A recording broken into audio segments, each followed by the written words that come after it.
Okay, welcome everyone to the Place Exchange. This is webinar number 2 as part of our education law series. Today we'll be discussing First Amendment rights for students, led by Suzanne Eckes. The Place Exchange is a forum for educators, families, and communities. It is hosted by the UW School of Education's Department of Educational Leadership and Policy Analysis, and also the Office of Professional Learning and Community Education, PLACE. A special thank you to the School of Education Dean's Office and the Mary T. Kellner Teacher Education Center for their sponsorship, and to all of you for joining us this Saturday morning. You can find us on YouTube and look for the recording for both today's webinar and the first one in case you missed it. The link is there. And please sign up for our third upcoming webinar on understanding special education law, exploring what's old and what's new with Dr. Julie Mead on Saturday, March 7th. You can register with the link or the QR code here. A few things before we get started. All participants were muted upon entry. Please put your questions in the chat to either myself, Stephanie, or Sandra. There will be a Q&A segment at about 20 minutes near the end with Suzanne. The lecture will be about 55 minutes and will be recorded and shared with the public via our YouTube and on the Place webpage. The Q&A portion will not be shared. Please keep your questions broad and anonymous by not mentioning names, places of employment, and specific questions that only pertain to you. Closed captioning and AI transcripts have both been enabled for accessibility, and slides will be shared at the end of the session. So, without further ado, please welcome Professor Suzanne Eckes. Thank you very much, Stephanie, and everybody else at Place, and all of those others that you mentioned, from the School of Ed to the ELPA department to the Mary T. Kellner and the Outreach Development Funds, and for all of you for joining us on a Saturday morning. So we really appreciate seeing you all. As Stephanie mentioned, this is our second webinar. Our first one was on legal developments in education law, which was recorded, and we're happy to share that with you. Not the Q&A portion, but the speaking portion, the lecture portion. And as Stephanie also mentioned, we have one in March with longtime faculty member Dr. Julie Mead, who will discuss special education law and recent updates. So that is very exciting. So I love being here, as I just was talking to Sandra and Stephanie before everyone logged on. I'm a former public high school teacher and a former practicing attorney way back in the day. And I've been teaching education law as a faculty member for now over 20 years. And it's a topic I'm especially passionate about, having been a teacher and having been a lawyer, to see where both sides we could try to develop legal literacy, especially for those who maybe haven't had an education law course before.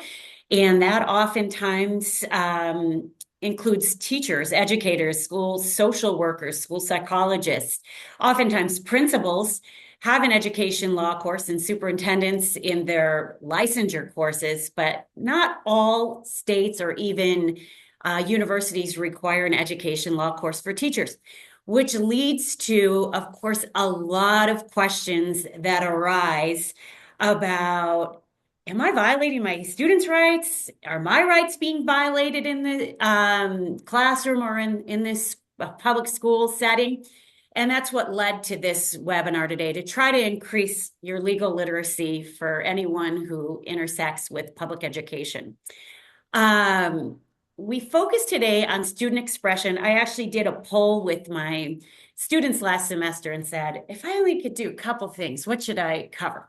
And this was certainly one of them that they thought was a topic that was worthy of its own standalone section. So today we're covering student expression rights, student speech rights in public schools.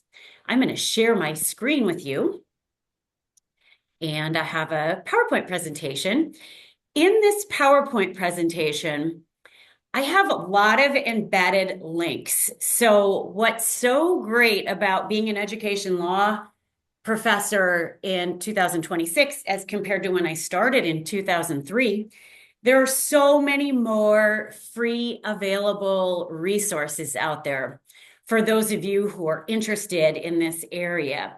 For example, there's the Chalk and Gavel podcasts. They're free and they are amazing. My students love listening to these, and they do all sorts of updates on education legal issues. The Education Law Association has a conference every year, and they do webinars, and they're a really great resource. They're not free, but it's worth the money. Another free conference is every other year, there's a live conference at Indiana University, the Martha McCarthy Education Law and Policy Institute. So those are just a few of some really great resources. And embedded throughout this PowerPoint, I link to here's some further information that you could read up on. Here is another video link that goes into more depth on what I'm talking about, because we do only have about 50-ish minutes of the lecture portion and then Q&A. So we're not going to get into a lot of the minutia, but that's why I link these different sources for you if you want to learn more. And also it's why we record this and we share the slides with you, so you can look up some of this very interesting stuff that we're covering today. So the goal of this session is a very broad overview of legal issues that really intersect with student expression rights in public schools. So we focus on public schools because public school students do have First Amendment rights as compared to private school students.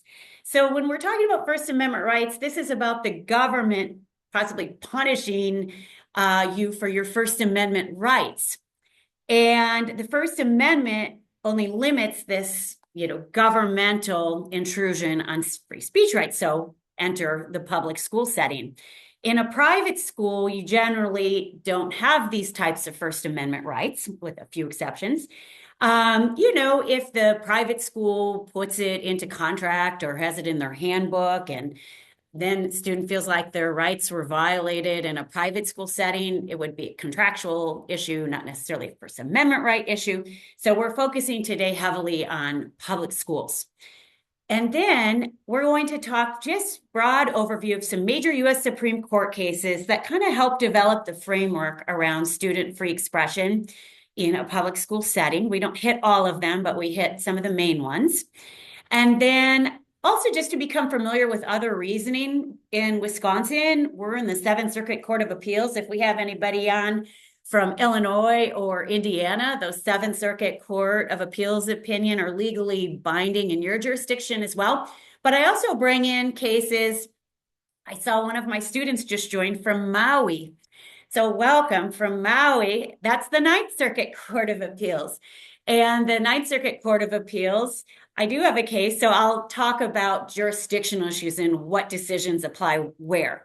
And that's why I focus on the U.S. Supreme Court cases, because, of course, those cases apply to all of us, and those are kind of the law of the land in so many words. So as I did last time, just a quick note that nothing in this presentation is construed as legal advice. It's for educational purposes only. If you do want some legal advice, I highly suggest you contact your attorney. Or find an attorney if you don't have a personal attorney. Most of us don't have personal attorneys. Okay, so why is this issue relevant? Why did my students last semester say, hey, you should cover student expression rights? Well, here are a few reasons why.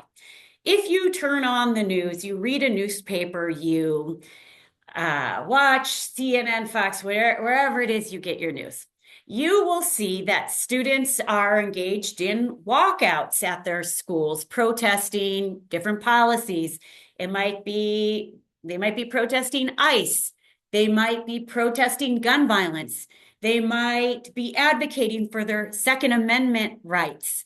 There's all sorts of issues we've seen in the news where students engage in walkouts or mass protests at their school. So we'll touch upon that. What about when a student wears a political t-shirt to school?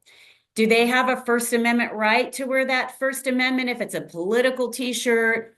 Or what if that political t-shirt really stirs up a lot of disruption at the school and maybe starts a fight? When can you step in to maybe curtail students who are wearing political t-shirts to school without violating their First Amendment rights, if at all? What about when students are posting things on social media about their peers, about their classmates, about their teachers? Can a school district step in and limit or curtail or discipline a student for what they're posting on social media on a Saturday from a 7-Eleven on their personal iPhone? Has nothing to do with the school. They don't specifically name the school, but you kind of know who they're talking about. And what does the law say about that type of expression? Do students have a First Amendment to post things online? What about student journalists if they write something, an article that might be critical of the school or identify other students or other teachers about a private matter? Or can a school district, let's say, censor other areas beyond like a student journalism class, like a theater production? So we're going to try in this less than an hour to touch upon some of these issues. Again, broad overview, somewhat briefly. All right, so here are some of the main Supreme Court cases I'm going to hit during the PowerPoint presentation today. I'm going to spend the most time on the first bullet point and on the last one. There are other Supreme Court cases around First Amendment rights and Pledge of Allegiance, and we just can't get to everything. So maybe if we do this again next year, we'll hit some of those other topics. But these are some of the main ones I think provide a helpful framework for educators who maybe have never had an education law course during their pre-service teacher coursework. So you look at this slide and you think to yourself, oh, she's old school. She's really outdated. Why is she talking about a case from 1969? We'd rather hear about cases from 2026. Well, the reason why we're talking about Tinker, the very famous Supreme Court case from 1969, is because it's cited all the time today in cases around students wearing political t-shirts to school, students who are engaged in walkouts, students who are posting things on social media. It's a really important, highly cited U.S. Supreme Court case. You may already know this case, but from maybe even high school, you may know this case. But just a quick overview in case you forgot or you don't know about it. A few public school students wore armbands to school to protest the Vietnam War. So this is like private, political, silent speech. They weren't saying anything out where they had these armbands on. And they were disciplined because the school administration thought the armbands could cause disturbance in the school. You can right-click here, when we share these slides with you, and you can actually listen to the Supreme Court case. So that's another great thing about 2026. When I started doing this in 2003, I would have to jog with an old Walkman with cassettes to listen to the Tinker decision. Now you can go on a website for free and hear the whole oral argument. It's pretty exciting stuff. All right, so how did the court rule in this case? It's much more nuanced than this, but here's the big picture overview. The students win this case. SCOTUS stands for Supreme Court of the United States. SCOTUS holds that rules that this fear of disturbance was really not a right. It was not okay to overcome this right of their free expression in a public school setting. There is really no evidence in this case that the armbands interfered with the school's work. And we kind of have now this really important standard that is cited time and time again, even in 2026, that students are allowed to express their opinions on controversial matters until it causes this material interference, substantial disruption in the educational process.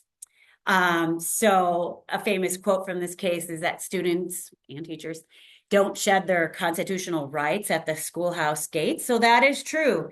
this is the Tinker case, and this is why it's so important, and why I'm going to keep referencing it throughout the PowerPoint, is that you have a First Amendment right as a public school student, especially the older levels. There's some discussion in lower court cases about how far this really extends into elementary schools.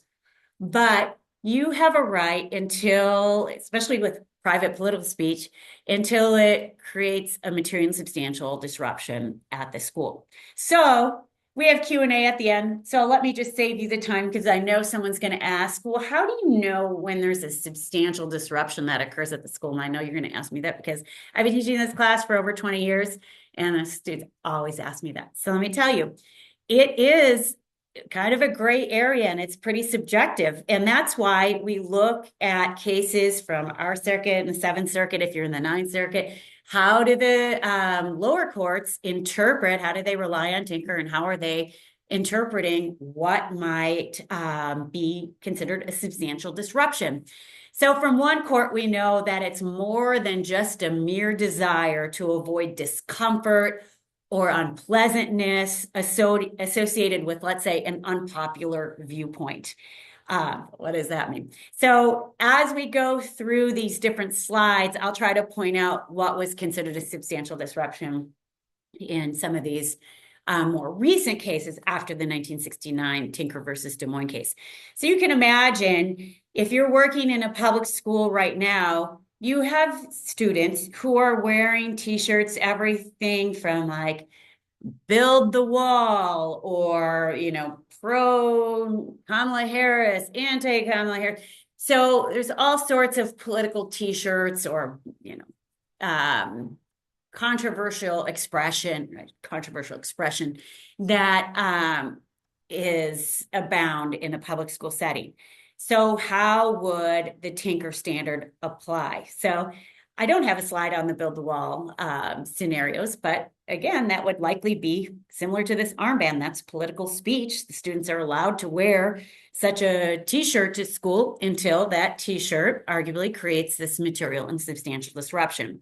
There's another prong that we'll talk about in the Tinker decision in just a few moments, but let's stick with this idea around what constitutes a material and substantial disruption.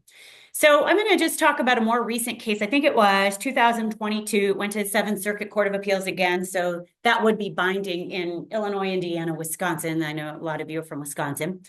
In this case, actually the case eventually was combined. We had a student from Shattuck Junior High School in Neenah. I know that school closed in the last year or two. And another student from Cattle Moraine High School in Wisconsin. And they wore these t-shirts to school. The Cattle Moraine case involved this Wisconsin carry shirt with the outline of the gun.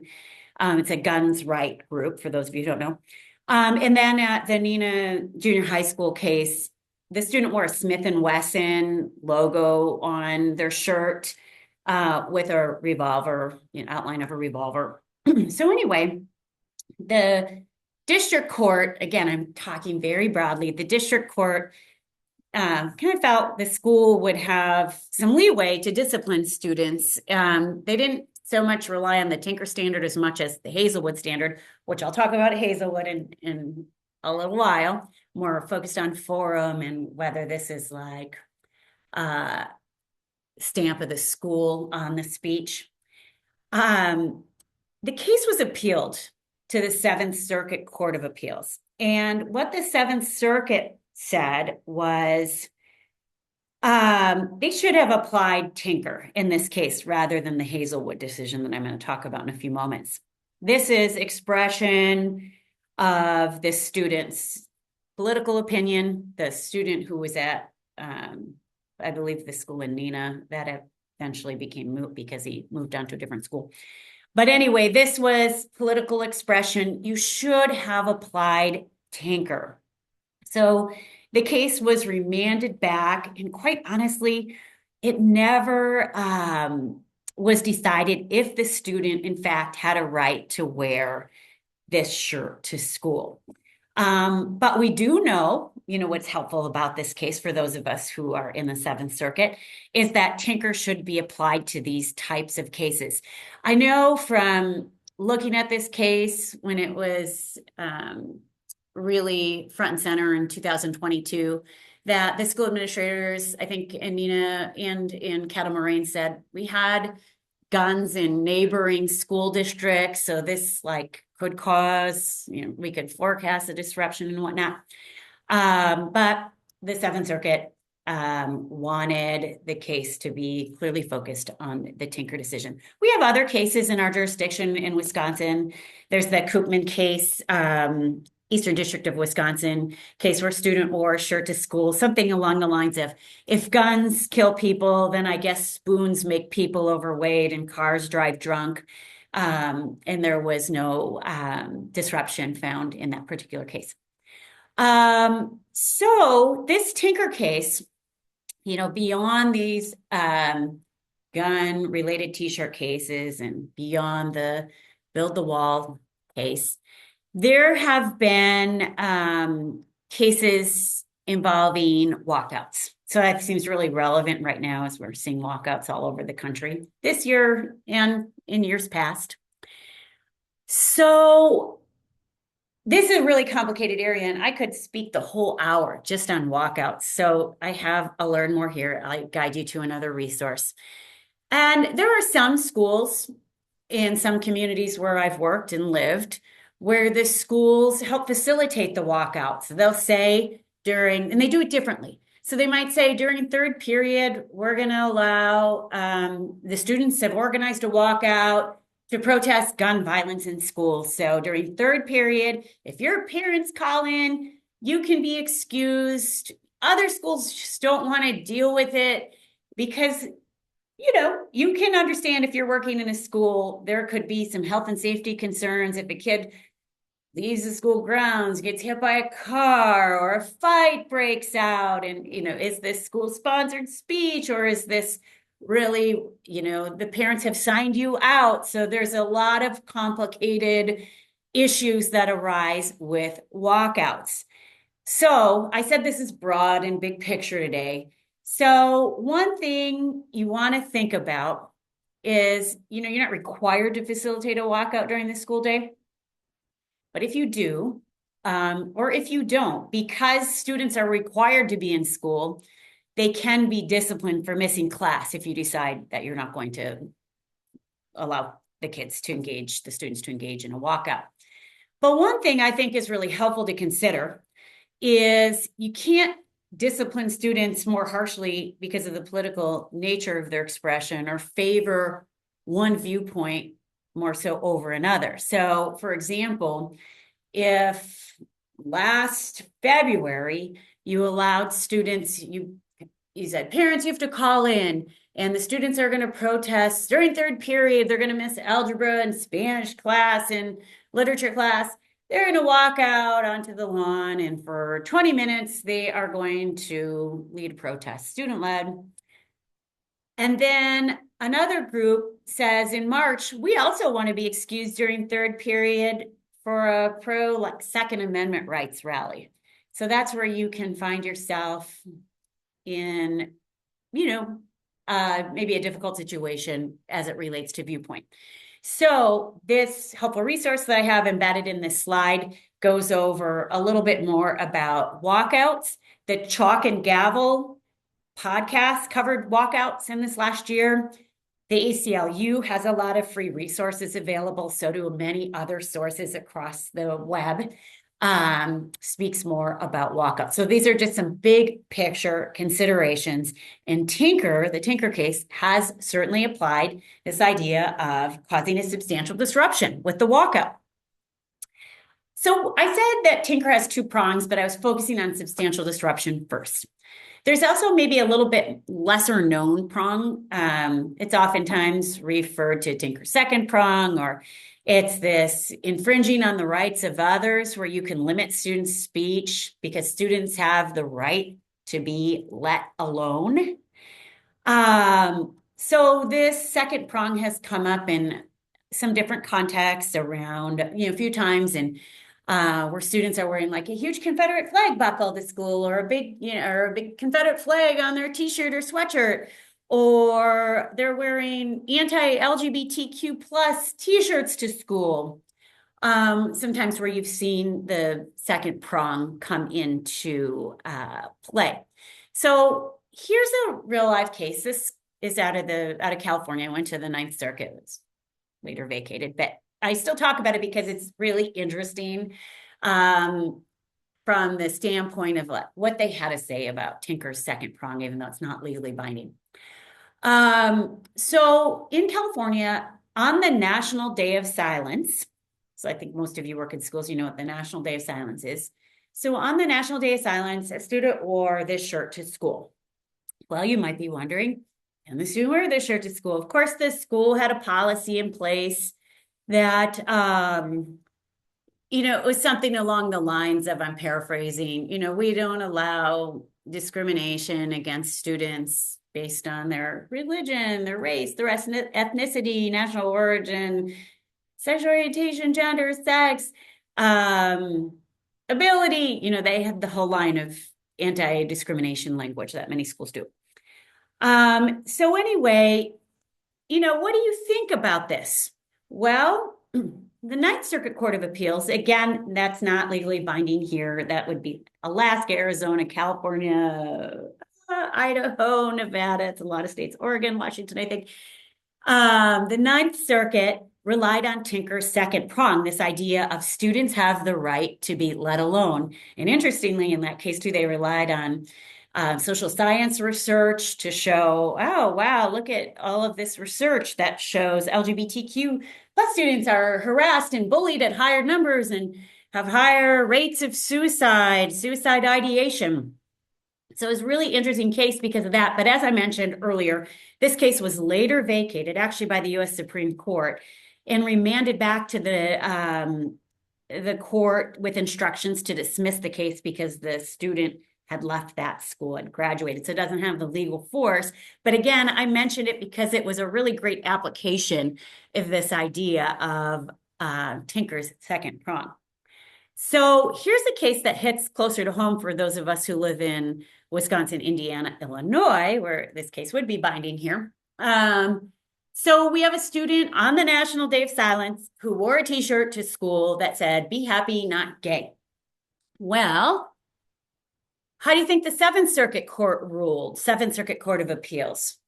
Do you think they took the same approach as the Ninth Circuit Court of Appeals and did they rely on Tinker's second prong to say, hey, let's look at the social science research and let's consider the disruption that maybe the LGBTQ plus community feels when they see this shirt, or maybe LGBTQ plus students have the right to be let alone. Well, the court found in this case that this speech, this expression was more tepid and that there is no hurt feelings defense. Again, I'm just the messenger. As my students always get mad at me when I talk about this case. The messenger, I'm just telling you what the court said. So the court focused heavily on the disruption standard of the Tinker case, and there was an injunction issued against the school in this particular case. So this was a case, I put it here in the slides because it's somewhat similar to our last slide with anti-LGBTQ plus language on the shirt. But in this case, they did not rely on Tinker's second prong as much as they did the first one. Of course, I invited this judge to speak to my students after this case happened. I think I was the president of the Education Law Association at the time. I invited him to different events, Judge Posner, because a lot of my students said, well, what if someone wears like, "Be happy, not Mexican" on a Cinco de Mayo day, or "Be happy, not Christian" on a religious tolerance day, "Be happy, not Muslim, be happy, not Black" on MLK Day. So there were lots of interesting, because he did accept my invitation and did answer my students' questions around this idea of constituting a material and substantial disruption. So here's an even more recent case.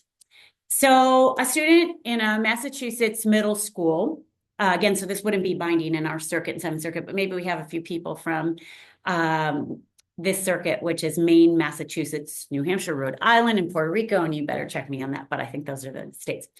So in this case, the district court, when this student who wore this, there are only two genders, student was sent home, comes back to school with tape over parts of the t-shirt that say censored, and it goes to court eventually. And the federal district court really relied more on Tinker's second prong, this idea of the right to be let alone. But then it was appealed to the First Circuit Court of Appeals, and that circuit court relied more on this idea of Tinker's first prong, a substantial disruption. And there was really interesting reasoning in that case that schools can restrict speech. So it was in favor of the school district.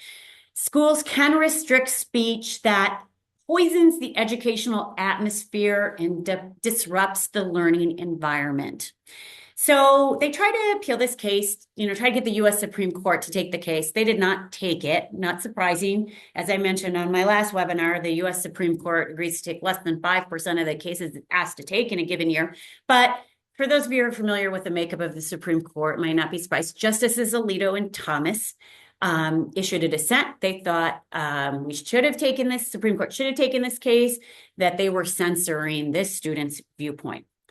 Here is a very famous quote, because we're running out of time. I got to move on from Tinker and talk about some of these other cases. This is a great quote, I think, from Tinker. Any word spoken in class, in the lunchroom, or on the campus that deviates from the views of another person may start an argument or cause a disturbance. But our Constitution says we must take this risk, and our history says that it is this sort of hazardous freedom, the kind of openness that is the basis of our national strength. So, one last fun fact, Mary Beth Tinker, I invited her to speak at a conference I organized. She's come to different events I've hosted. She's very active still and so passionate about students' First Amendment rights in a public school setting. Here's an article I wrote with Mary Beth Tinker about how the case is applied to social media. And it's interesting when I have had her come, like she's interested in speaking to the adults in the room and like the college students, but what she really wants to do is go talk at the high school. And that is very exciting to me. Okay, moving on to Bethel versus Frazier. This is a case from 1986, US Supreme Court. Again, the law of the land. I'm going to kind of quickly go through these next few cases so we can spend some more time on speech related to social media.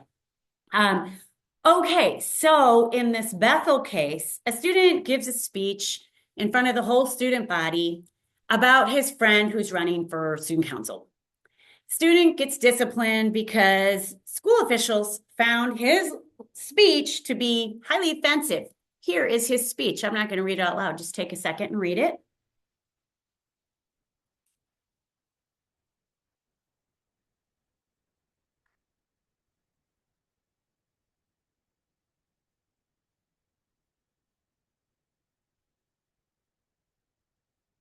So do you think the court applied Tinker and said, oh, we have to wait until there's a material and substantial disruption before we discipline the student? And from the court record, when you listen to this case, which is also available for free online, you can listen to the oral argument, you'll know that there were students in the audience making hand gestures, as you might imagine, and saying certain maybe lewd commentary. So what do you think? Would this student have a First Amendment right to give this speech about his friend running for student council? Or are you thinking the Supreme Court's going to make another carve out and say, okay, we can limit speech that causes a substantial disruption. We're going to limit speech that interferes with the right of others under Tinker. And we are going to limit speech that is lewd and vulgar and highly offensive speech. So this student lost. The Supreme Court holds or rules that lewd and indecent speech is not necessarily protected by the First Amendment. It's much more nuanced, and there are some other opinions that were quite interesting in this case. But again, we're doing big picture overview. Student loses this case. So big idea that comes from this case that as public school leaders, educators, speech that's considered lewd and vulgar in some cases can be limited. So you may have remembered there was a NASCAR event it didn't involve a school. There's a big NASCAR event, and the crowd started chanting F Joe Biden, but they really said F, really said the word F Joe Biden. And one of the TV reporters said, "Oh, I think they're saying let's go Brandon." So now this idea of let's go Brandon, ha ha ha, really means F Joe Biden. So students wore a sweatshirt that kind of looked like this to their school in Michigan. Can the students wear this shirt to school? So again, this is Michigan. It's not legally binding here in Wisconsin, but it can be persuasive, and it's very interesting because students are wearing this shirt to school in other jurisdictions. So, you might be thinking, oh, you know what? You have to wait till there's material and substantial disruption. Well, they found this to be a euphemism of F. Joe Biden, because school employees reasonably interpreted the phrase as having vulgar meaning, F, and can be regulated. So they relied on the Bethel versus Frazier case. The court noted that the phrase, let's go Brandon, stems from F. Joe Biden. So that's a case from the Sixth Circuit, which is Michigan, Ohio, Kentucky, and Tennessee. So one of a kind of famous quote that comes out of this Bethel case from 1986 from the Supreme Court is this: undoubted freedom to advocate unpopular and controversial views in schools and classrooms must be balanced against the society's countervailing interest in teaching students the boundaries of socially appropriate behavior. So that's our second Supreme Court case. Moving on to our Third Circuit Supreme Court case that helps us have a framework when these issues arise in a public school or a public school classroom, how we might react to them. So this is known as a Hazelwood decision from 1988. Students in a journalism class wrote an article about pregnancy and divorce. The principal censored the article because the principal said, we obviously know which parents you're talking about who just went through a divorce. We obviously know which students who happen to be pregnant that you're talking about. So in order to protect the privacy rights of these students and parents involved, I'm going to censor your article. Well, the students argue, hey, this is a violation of our First Amendment rights. And fast forward, the students lose their case. Supreme Court rules that schools may regulate content in a school newspaper and beyond. I'll tell you and beyond in a minute. When it's school-sponsored speech, when the speech has the stamp of approval of the school on it, and you have to have a legitimate pedagogical reason before you regulate this speech. So it's not like any school-sponsored speech can be just regulated, but you have to have a legitimate pedagogical reason for doing so. So big picture, school authorities can censor student expression in school publications so long as the censorship decisions are based on legitimate pedagogical concerns. This extends beyond a journalism class. For example, for those of you who are big theater fans like me, and let's say I was a French teacher, I wasn't a theater teacher, but if you're a theater teacher and you want to do a play at your school that, let's say, every 10th word is the F-bomb. And the principal says, oh, every year it's so great. We run all the buses and the elementary school students come to this play. Nope, you're not going to do this play that has the F-bomb every 10th word.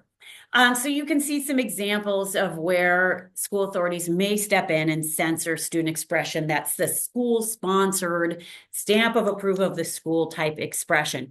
There was a case from the Seventh Circuit, the Boucher case. It's older, 1998, I think, where there was this underground newspaper that the students created off campus, but eventually got on campus. You can imagine this happening now more so with the internet.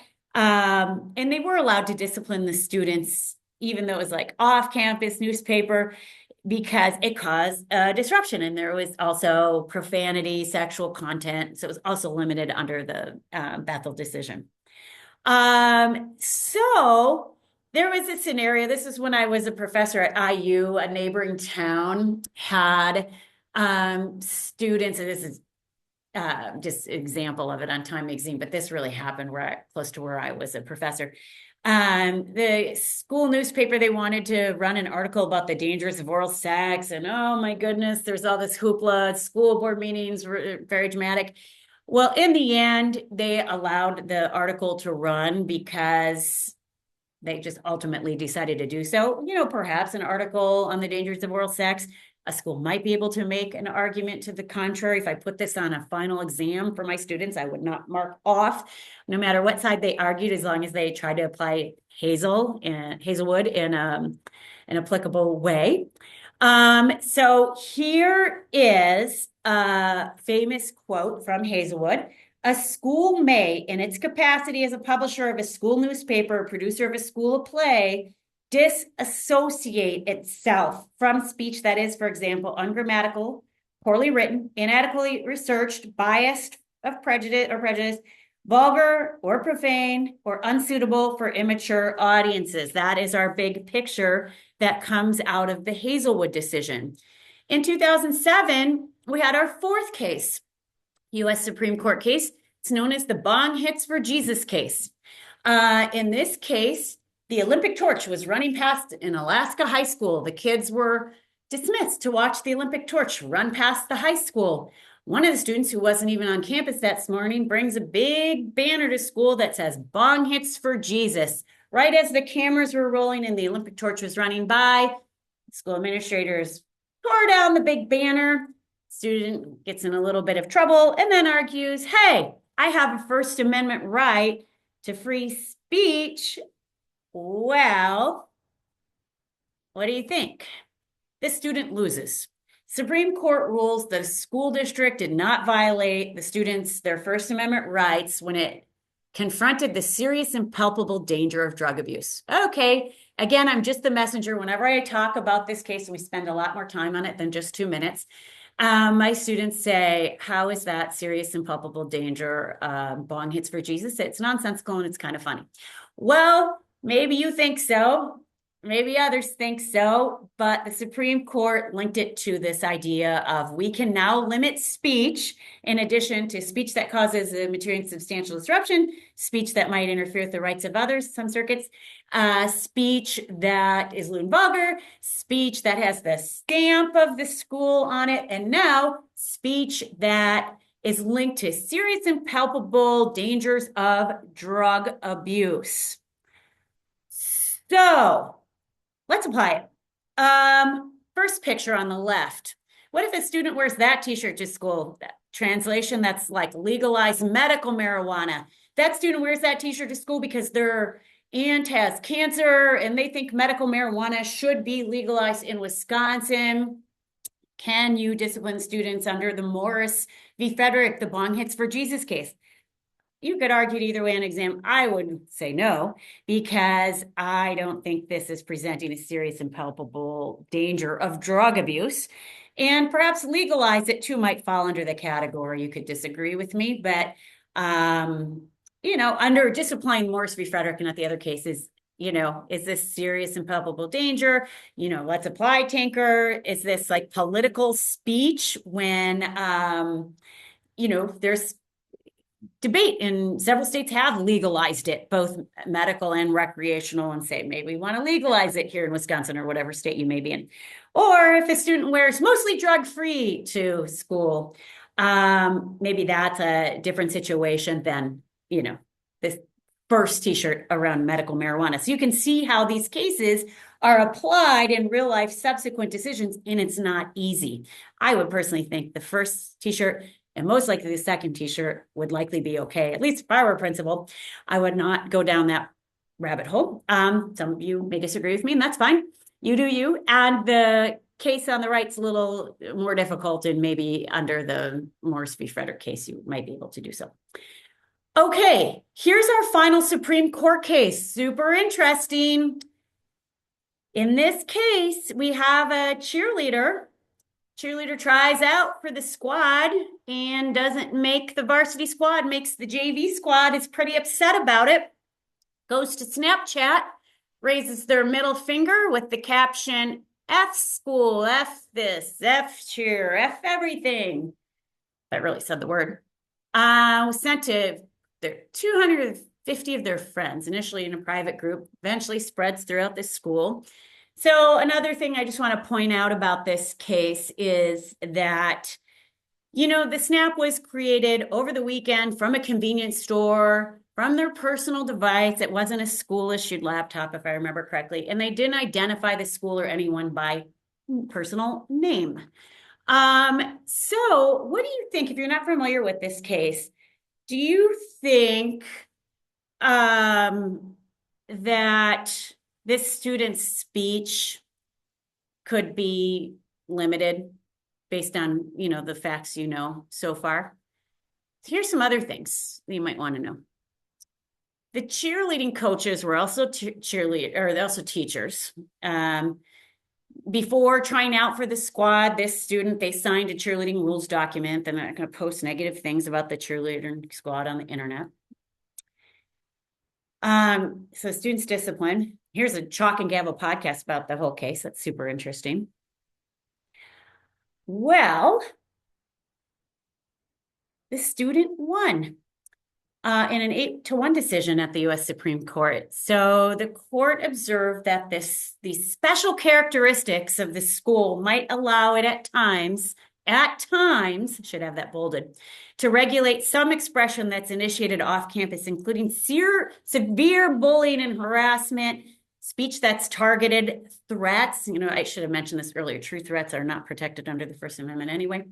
Failure to follow school rules pertaining to online school activities, and the breaches of school security devices.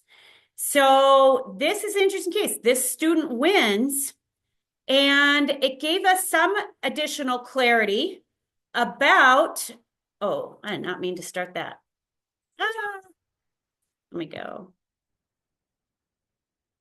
Might just have to skip this slide. So it reminds us of some important, I think, key takeaways. So certainly we're still worried about the disruption and the connection back to the school in this disruption. But this case also reminded us the bullying has to be severe, the harassment has to be severe, it needs to be targeted at another person like a teacher, or another peer would be even more problematic likely. Threats, you're on a school-issued device, and that just wasn't necessarily the case here. This case, I find it helpful too, because it also reminds us that schools must consider when speech is off campus, expression is off campus, that it falls on the responsibility of the parents. I didn't say this is what the court said. Falls on the responsibility of the parents rather than school employees. And schools therefore have this heavy burden to justify intervention of regulating off-campus speech, because the court reasoned this could cover just about anything that students are posting.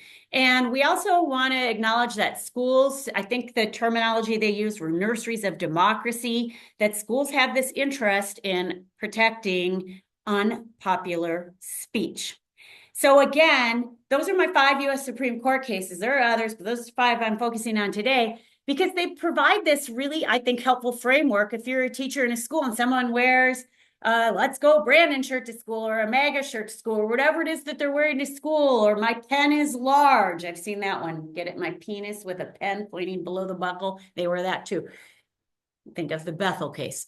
They wear t-shirts to school. They say things when their friends are running for student council. They post things online, right? You work in a school, or many of you intersect with education in some way. So these cases provide, I think, this helpful framework when we're kind of analyzing these types of situations that helps increase our legal literacy to some extent around these areas. What's super interesting to me is, since the Mahanoy decision in 2021 at the U.S. Supreme Court, there have been other lower court cases and federal district court cases that have applied the Mahanoy decision. So here's one from the Sixth Circuit. So again, that's not our circuit, it's not binding. But in this case, it involved a student creating a fake Instagram account, impersonating a teacher. It said something like, there's a picture of a gas pump with a hypodermic needle, and it said, concerned with everyone's safety, around this teacher's profile. And then the student was with two friends playing video games, and then the other two friends got access. Then they brought in like a couple more teachers into this little thing, and another student who happened to have a disability and said some pretty harmful things. And so maybe that's why we find that school officials have the authority to regulate off-campus expression that involves serious or severe harassment that's targeting others or has the potential to create this disruption. There was another case from the Second Circuit even more recently where students posted this kind of like a reenactment of the George Floyd murder on Snapchat. And interestingly, in that case, the student won because the court found that it didn't meet the substantial disruption standard in the school. The court noted like schools do have an interest in teaching racial sensitivity to students, no doubt about that, but it was insufficient to overcome free speech rights when students are off campus. That's a case again from the Second Circuit, which is, I think, Connecticut, New York, and Vermont, I think. So anyway, not binding the Seventh Circuit, but maybe we have students from those states, and it's also persuasive and interesting for us to think about. I mentioned true threats are not protected. Here's what the Wisconsin Supreme Court found. I just put that on as an FYI around true threats that are not protected speech. We just have a few minutes left before we open it up to Q&A. So I'm going to just spend a little bit of time on a related First Amendment issue involving dress codes and student expression with like what they're wearing and how they wear their hair, their appearance. So there's a lot of debates across the country. If you work in a school, you know this to be true. We've covered some of them. We didn't talk about dress code policy per se, but you could see how a Confederate flag, might violate a dress code policy, or homosexuality is shameful, or, the things that we've already discussed intersect with dress codes. Well, that debate goes to, some schools have dress code policies that try to regulate skirt length or your pants if they're sagging, or spaghetti straps, or we were talked about shirts that promote like the Second Amendment or firearms, drugs or alcohol. So courts have approved some restrictive dress codes, especially when like what they wear to school is like, let's say you have a dress code, but then they wear something that causes material substantial disruption, like tinker can come into play, certainly. But one thing I just want to point out, you have to ensure that your dress codes are not outdated stereotypes and that they're not discriminatory. And I'm talking about what they're wearing as well as hairstyles. So I'm going to give you an example, again, not in the Seventh Circuit. There is some interesting Seventh Circuit cases, but they're older. I'm going to talk about a more recent Fourth Circuit case. I do not make this up. Should write a book on some of these cases that are just unbelievable. So this was a charter school, public school in Fourth Circuit. I think it was North Carolina, if I remember correctly. And the students, or they had a policy that female students had to wear like skirts or skirts to school because, I'm not kidding, they said something along the lines of girls are fragile vessels. So I bring this case up too because some of these cases dealing with dress codes may or may not have a First Amendment issue involved. Like, I'm trying to express myself in some way. I'm expressing myself because I identify as female and I'm going to wear a prom dress to the prom. Even though my sex assigned at birth maybe wasn't female, I'm expressing myself in this way. So First Amendment rights certainly are very present in a lot of these cases. But oftentimes, too, there's equal protection clause claims that arise, or Title IX, which prohibits discrimination on the basis of sex. Some courts have extended that to sexual orientation and gender identity, not all. So this case out of the Fourth Circuit where girls are fragile vessels, the school's policy was found to be problematic. As you might imagine. So it goes back to this idea of like, we don't want to reinforce outdated stereotypes or, policies that are discriminatory. Let's just talk a second about hair. So students have challenged hair policies that maybe offend their religious beliefs or promote gender stereotypes or their violate their expression related to their racial or ethnic heritage. So I'm thinking of a case that happened a few years ago in Texas. It just went to the federal district court in Texas. I don't think it went to the circuit court of the Fifth Circuit. But a student was disciplined for wearing locks, and the court found that it violated the student's equal protection clause and First Amendment rights. There was a policy in place, I believe, that spoke to hair length, and the court found that this likely violated the student's First Amendment rights, equal protection rights. And the student won their motion for preliminary injunction in that case. Some states have passed Crown Acts, which stands for creating a respectful and open world for natural hair. And it applies oftentimes to school employees, teachers who want to wear their hair more naturally, or students who want to wear their hair more naturally. Last time I checked, Wisconsin has had it introduced. This is not law in Wisconsin, but some states have adopted these Crown Acts around hair. So, there's clothing, there's hair, all sorts of things. I'll start in Texas, and then I'll be quiet because we need to move on to questions. A student in Texas, I don't think this led to litigation, but a student who identifies as, I believe, I can't remember, but anyway, a student who was assigned sex at birth is male, wore nail polish to school, and gets in trouble for nail polish.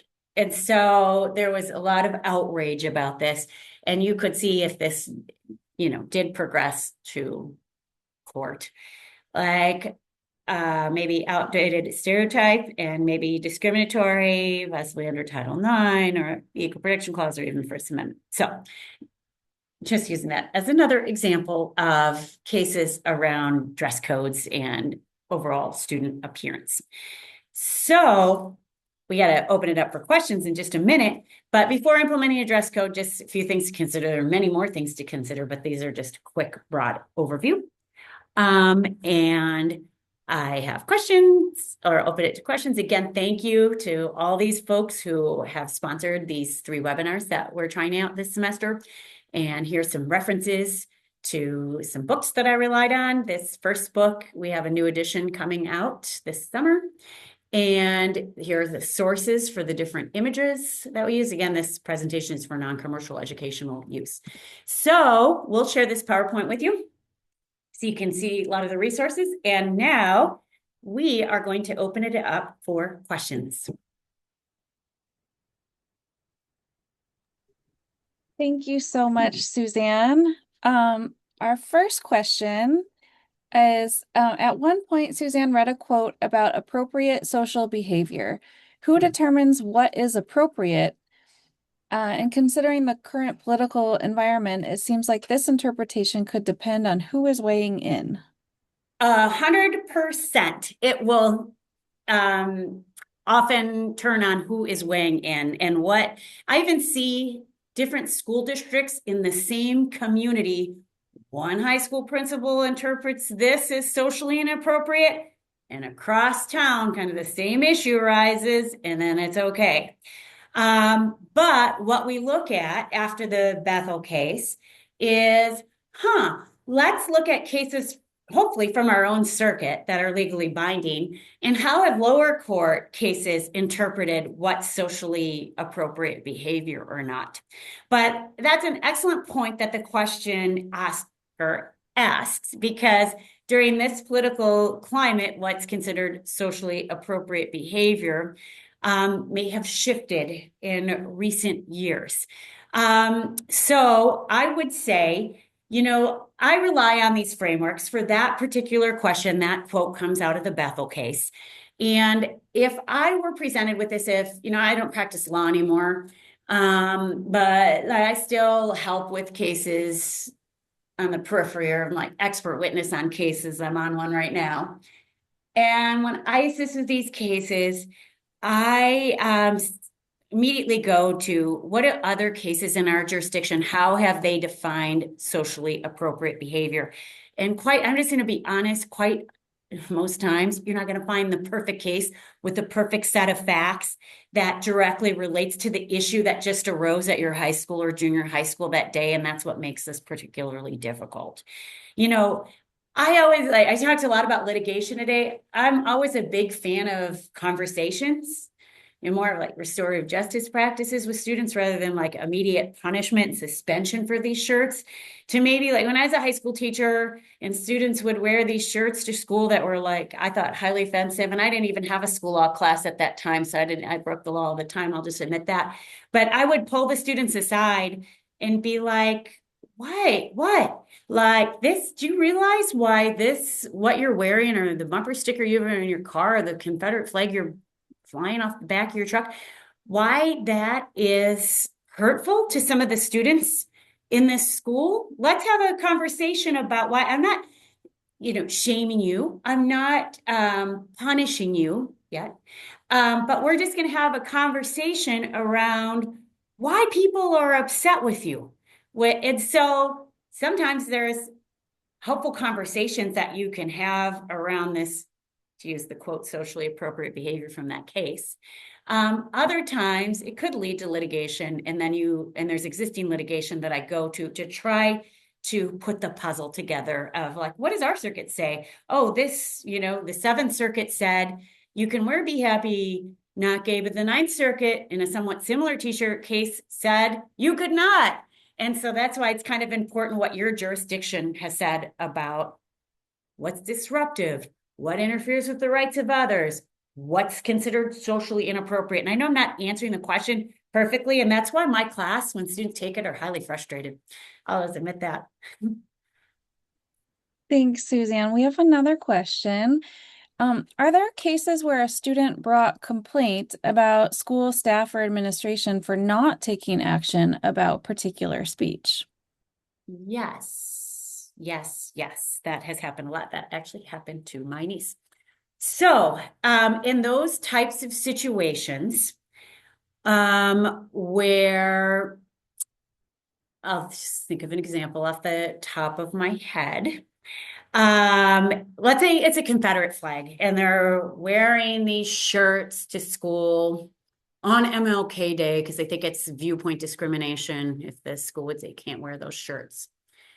And the school doesn't do anything about it.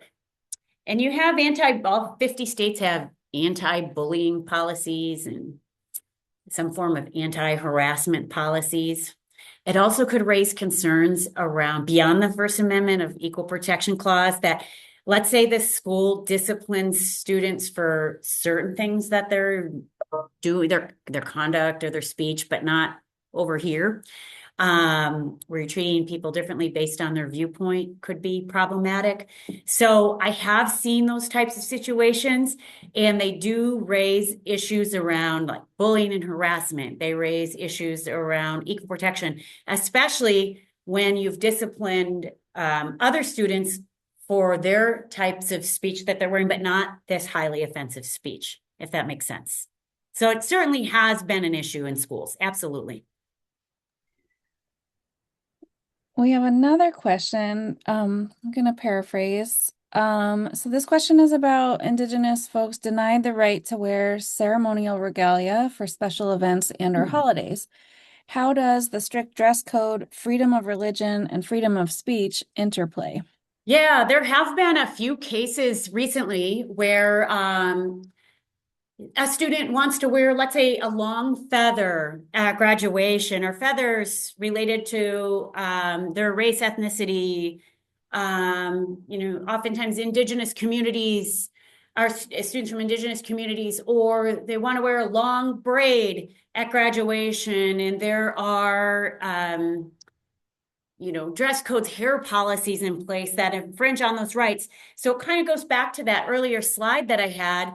Like, there are a lot of challenges around students' religious rights, around their hair, around their race and ethnicity. And there are not a ton of cases, but those cases, I don't want to say even there's a general trend yet But in those cases where, like, say, Native American a student brings a case because they said you're not allowed to wear your braid, or you're not allowed to wear feathers, or you're not allowed to present your Mexican heritage. That's also a recent case.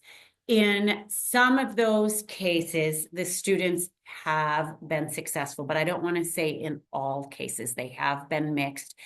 Because let's say they just say at graduation, you're just wearing this gown and everybody's wearing a plain blue gown. And you're not allowed to put anything on your hat. You're not allowed to put speech on the back. I don't care to you. Whatever it is you want to put, what speech you want to put on, you're not allowed to do it. I personally, when people call me about it, I'm like, let them celebrate their ethnic and racial heritage, or whether it's at graduation or in other some similar public event. Why would you regulate that and create controversy? Pick your battles, and I don't think that's a battle. Great. So we have another question. A student created an Instagram page with AI videos mocking teachers. For example, their faces are in the videos, names are in the captions, and a couple of the videos are clearly lewd and offensive. Do we have the ability as a school to take action? We're not sure if the videos were created or posted during the school day. Yeah, that's a great question. I know exactly where that just happened recently because I got a call from Channel 3 News about that last week and the week before. Yeah, and this is what I mentioned to the reporter. I don't know if they ever covered it, but it goes back to this idea that I spoke of with Mahanoy. And I don't know all the intricate facts about what happened at this Wisconsin school. I'm assuming that's the school you're talking about recently, and you're fairly nearby Madison.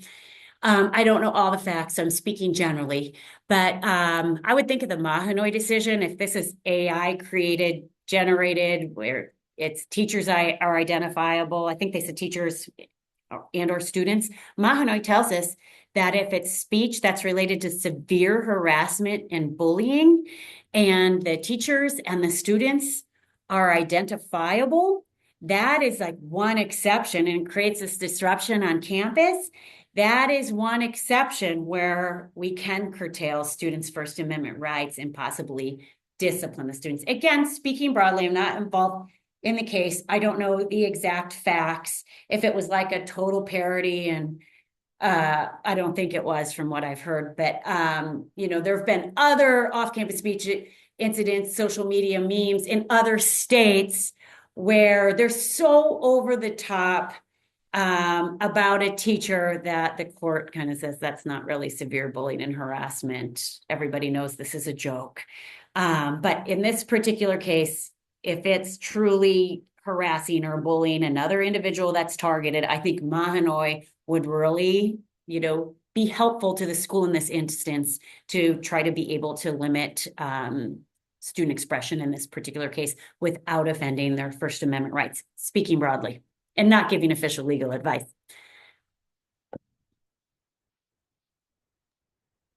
Okay, I think we have time for 1 to 2 more questions, so feel free to submit those in the chat. Suzanne, what is a heckler's veto? Oh, so that is a great question. So it's when the speaker's free speech rights or free speech is silenced or curtailed in some way due to the disruptive reaction from an audience member, for example.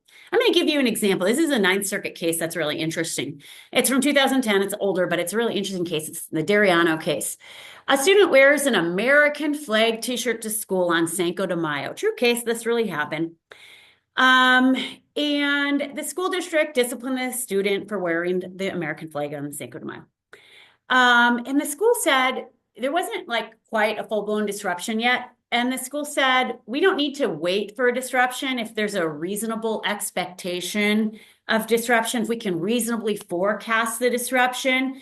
And the school official relied on the fact that there had been tensions brewing between white students and Latino students in that district for some time. So they could reasonably forecast this disruption, that in this Dariano case, with the student wearing the American flag shirt on Cinco de Mayo Day would cause this disruption, and the school was allowed to intervene in that particular case. That case is highly criticized because this idea of the heckler's veto, that's why I mentioned this case, because those who criticize the outcome of the Dariano case from the Ninth Circuit Court of Appeals say that the speaker's free speech rights, the student wearing the American flag shirt, was silenced due to the heckler's veto, the reaction from the audience members. Again, just the messenger.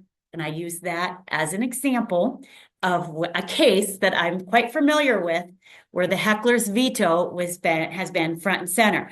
There have been other heckler's veto cases around the Equal Access Act. The Equal Access Act was a federal statute passed by Congress that allows student groups to meet during non-curricular times, secondary students, student-led groups that meet during non-curricular times, non-curricular clubs. Well, imagine in some communities that, let's say there's a JSA club that meets, or even a religious related club that meets. And the disruption is coming from outside the club. You see this idea of a heckler's veto present in some of those cases. So again, it's when the speaker's free speech rights or free expression rights are silenced or curtailed or limited in some way due to the disruptive reaction from someone who, took issue with the speech. So that's a great question. I do get that in class a lot too, around the heckler's veto. And I know we don't have time to talk about it, but the last webinar I did last month, I think it was a month ago today, which was just legal developments, we did spend some time on teacher speech rights. So, if you're interested in what teachers can say on social media, like, political figure, was injured at a rally and I post about it on my Facebook page. Can I be disciplined for that? What if you say something in class? You teach calculus, but you're giving your opinion about recent current events that have nothing to do with calculus. What if you attend a Legalize It marijuana rally at the state capitol? Do you have a First Amendment right to attend that rally or anti-ICE rally, whatever rally you're attending? Do you have a First Amendment right to do that? Hey, I did talk about that. That's a totally different legal standard than what we talked about today. And that's super interesting too. And that's why you should go back and watch the first webinar if you missed it. Suzanne, we have just one more question and then we probably need to wrap up. Is there any precedent about t-shirts with vulgar messages written in non-English languages? Potentially, it depends about the makeup of the school's demographics, if a large population of the school would be able to read and understand the message, etc. Yeah, that's a great question. I would argue if you have to understand what the message that the students try to convey. Like if educators just quickly do Google translation and they're like, what is on that shirt? So those teachers know about it. And, it's very easy for people to translate what's on a shirt. Unlike when I was in high school, now we have Google Translate and all sorts of things to find out within seconds of what that message says and what's being conveyed. I'm unfamiliar with a case with those sets of facts, but I would imagine it would be at least reasonable to rely on tinker if that shirt then creates a material and substantial disruption. Let's say it's a political shirt or something. Or, I guess it was lewd and vulgar. Yeah, the lewd and vulgar, then it could fall, of course, under the Bethel case, which, allows school officials to discipline students for speech that's considered lewd and vulgar. And then, of course, before you get to litigation, try to have a conversation with the student, right? A lot of times that works. So great questions. Thank you so much, Suzanne. This was really amazing. We appreciate your time on a Saturday morning and all your wisdom and especially the examples because that's what really help us, remember these cases and just appreciate you being here with us.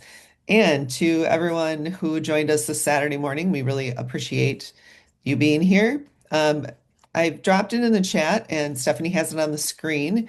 We would really like to hear your feedback. We're doing these three or excuse me, the first two have been with Suzanne, and the next one will be with Dr. Julie Mead um, next month. And you want to flash that one up, Stephanie?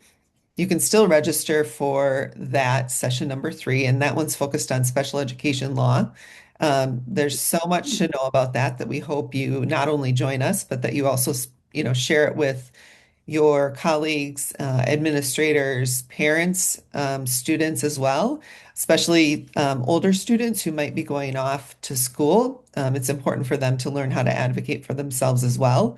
It will be the same format. So Julie will speak for about 55 minutes, and then we'll have an opportunity for Q&A. And just like the first one and this one will be on our Place Facebook page, that one will also be recorded and put on Place Facebook as well. No, YouTube, not Facebook. My apologies. You can find them on the Place YouTube. Um, but the feedback is really important, not just to hear about what you really appreciated about Suzanne and the information, but we'd also like to know if these Saturday mornings work for you, the day and the time, or if there are other times during the week, both days and times that you would appreciate more. This is something we're trying new.